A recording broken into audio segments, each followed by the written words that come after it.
In today's video, we're checking out the Comica VDLive10 USB. This is a 2.4 gigahertz wireless solution that has 2 transmitters to 1 receiver, and you're listening to it right now. Let's get into it.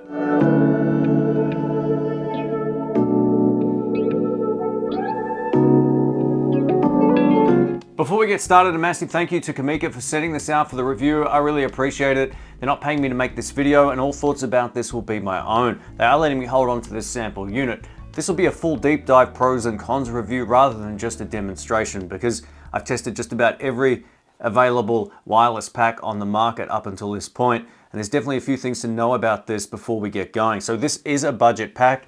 You can probably tell by the audio that something just sounds a little bit distorted.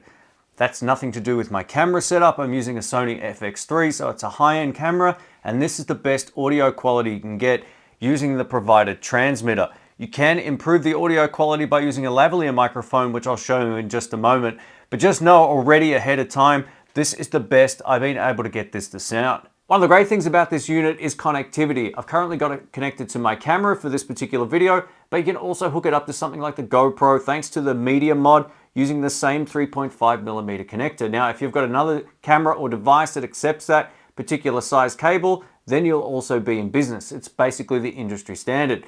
It also comes with the TRRS, allowing you to connect it to a mobile phone. More importantly though, the receiver also has a USB plug directly on it, so that allows you to connect it to something like a tablet or a smartphone or any other device that requires a USB-C port. It will also work with computers. It also comes with an adapter to change the USB-C port over to a standard USB-A type port. This will allow the VDLive to basically work with anything, whether it's PC or Mac, as an audio device. I tested this on my Mac and it did work. Let me give you a rundown of what we get in the box. Including the box, we get 2 transmitters and 1 receiver. The transmitters also allow you to connect a lavalier microphone, and they also have their own built-in mic. If you plan on using this pack with a camera, the good news is you also get a cold shoe mount within the pack. We get a single USB-A to USB-C type cable, and that's used to charge the case. We get a 3.5mm TRS cable, and we also get a 3.5mm TRRS to TRRS. If you're going to be doing any type of outdoor shooting, you also get some wind socks, which we'll test out in just a moment. Another welcomed addition is we also get a carry bag. This allows us to take everything nice and simply. Now, unlike a lot of other packs on the market at this price, the charging case on this thing is awesome. It allows you to keep everything tidy when you transport it, and also very safe.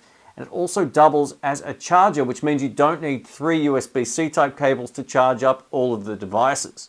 When it comes to charging time, the transmitters and receiver take 2 hours to charge within the case. The case itself, being that it also holds a charge, takes 4 hours. The good news is, even though that takes a little bit longer, you can recharge the transmitter and receiver pack 3 times before the case needs to be recharged. So you don't always have to have this on a power supply. When it comes to the use time of this pack, they rate it around 4 hours, give or take. It depends on your use case before you'll need to recharge the transmitters and receiver. One of the great things about this pack is it's extremely light. The transmitters weigh 14 grams, the receiver, being slightly larger, weighs 20 grams, and this charging case weighs 167 grams. So all in all, a very light pack. One of the great things about this pack is functionality. When it comes down to it, being able to switch between stereo and mono just by pushing a button on the receiver is pretty great.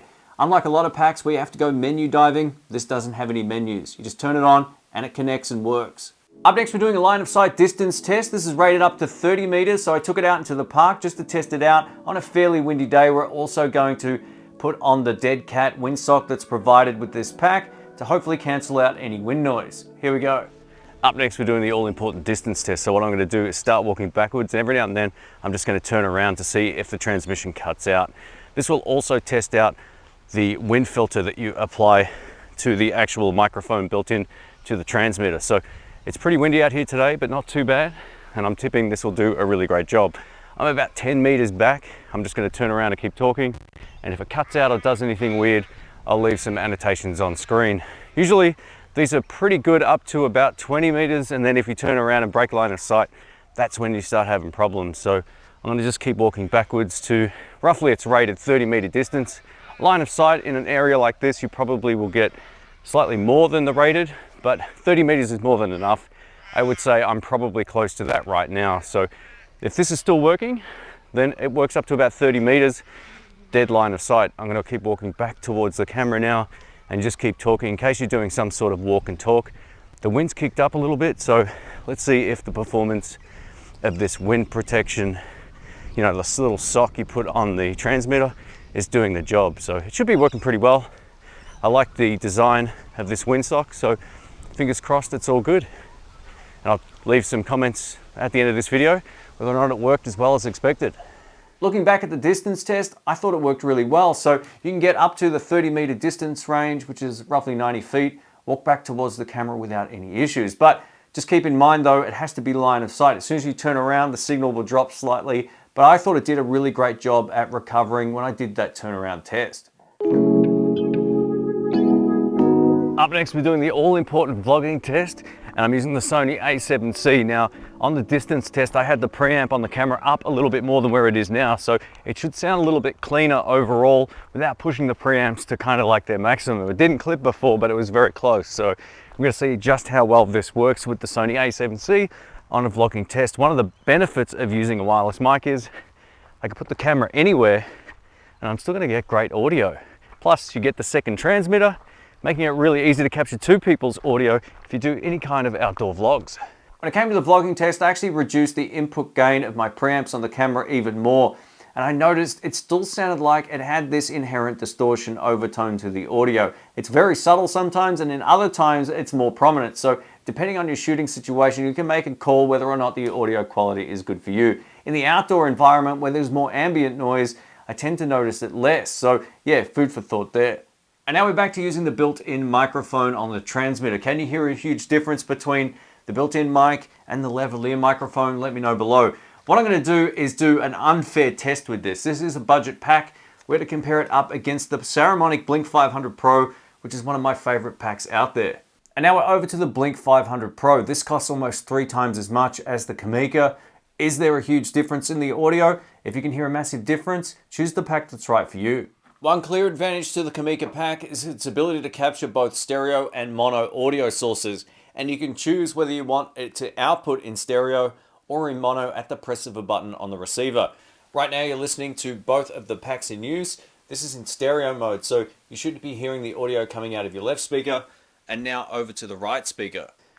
At the press of a button on the receiver, I've now got mono audio, which is great if you're doing live streaming and you need 2 microphones. This means it's not going to come out weird to your audience in both isolated left or right channels. So this is a really great choice if you don't want to do any post-production. Comparing it up against the Blink500 Pro, it wasn't even close. This sounded so much better to my ear. It had a much better fidelity about it, and it also had a far lower noise floor. There's 2 things I've noticed about this particular pack after listening to it in editing. No matter where I have the preamp gain set on my cameras, there's always this overtone of distortion on my voice. Now, again, it's a budget pack, and for what you're buying, it does a good job. But if you're seriously considering buying this, I would buy it with a lavalier microphone. To wrap this video up, I'm going to give you my thoughts about this particular pack. If you want to find out about it, links will be below. Now, in terms of audio quality, I'm a little underwhelmed. But for 99 bucks, it's far better than some packs I've tested that are far more expensive. When you compare it up against a Pro pack, there's a huge difference in terms of audio quality. And other packs do come with accessories that you are paying more money for. But for what this does to get you started, and if you're not as super fussy with your audio quality, then this will definitely do the job. It will be a huge upgrade over the onboard camera microphone. So if you want isolated audio and you're on a budget, this will do that. But just keep in mind the sacrifice in audio quality over some of the more expensive packs. Just so you know, I'm not hating on Comica. I actually have one of their dual wireless packs from maybe 5 years ago that I had long before I started this channel, and that is great. It's right up there with the Rode Filmmaker pack. So they do make some great stuff. I think anytime you're making something to a price, there's always a sacrifice in terms of quality. And while this has a really rich feature set, and it might be fine for people who are just getting into it, if you're already shooting professional videos or if you want something that has exceptional audio, I would probably give this a miss. But if you're someone who's doing lots of run and gun stuff and you just want a quick and effective microphone to get isolated audio at the expense of a little bit of noise floor, then this will probably do the job. When it comes to ease of use, this pack gets the big thumbs up. You just turn the units on, they pair beautifully. If you want to go between mono and stereo mode, it's 1 button push on the receiver, so that's really cool. My only complaint about the receiver is that it doesn't lock into the cold shoe mount very easily. So if you're behind the camera and you knock the cable, odds are the receiver will come out of the cold shoe mount.